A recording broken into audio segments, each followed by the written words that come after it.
అంతకు మించి ఇంకా అదొకంటే అది దైవ సంబంధమైనటువంటి సంబంధం. అంటే ఇది ఏంటి మీకు ఫస్ట్ ఎలా కనెక్ట్ అయ్యారు? ఫస్ట్ కనెక్ట్ అవ్వడానికి ఒక ఇది ఉంటుంది కదా ఏదో, అంటే కనెక్ట్ అంటే అసలు ఏముండవండి, అంటే ఓపెన్ ఓపెన్ అండ్ నచ్చాలి నచ్చకపోవడానికి ఆయన దగ్గర అంత ఈజీగా నచ్చడం అనేది జరిగే పని కాదు. అదే నేను అడుగుతున్నా, ఏమి అంటే చాలా చూస్తారు ఆయన. అంటే ఆయనకి నచ్చాలి అనుకున్నప్పుడు ఏదో సరదాగా ఏదో ఆయన అమాయకంగా అని అనుకుంటే మాత్రం నాకు తెలిసి అంత ఈజీ కాదు. He is very genius and very చాలా keen observation, very keen observation ఉంటుంది and too much of intelligence. అది ఫోకస్ పెట్టారా అక్కడ మాత్రం too much of intelligence, remaining అసలు ఇంకా ఆయన పట్టించుకోరు.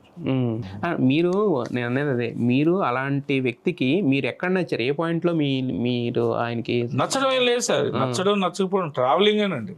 ఎప్పుడు మనం వెళ్తున్నాం ట్రావెలింగ్ అవుతున్నాము అంటే వీఆర్ డూయింగ్ సంథింగ్. అదే నేను అంటున్నా, అది ఏంటనేది మనం చెప్పలేం, మీకు తెలియదు. మనం తెలిస్తే ఎలా ఉంటుంది ఇంకా రేటు పెడతాం కదా. రేటు పెడతాను కాదు, తెలుసు కదా. ఇప్పుడు నాలో ఇది నచ్చి ఉండొచ్చేమో తెలియదు. కొన్నిసార్లు ఎదురుళ్ళే చెప్తారు, తండ్రి భార్య కొన్ని రిలేషన్స్ కి మనం వెలకట్లేం. అలాంటి ఒక రిలేషన్ ప్రభాస్ అంతే, నాకు దేవుడు అంతే. అందులో ఇది అది అది ఇది నేనేది చెప్పుకోవడానికి కాదు, అది అనుభవిస్తే కానీ తెలీదు. ఒక విధంగా అది చెప్పలేను కూడా.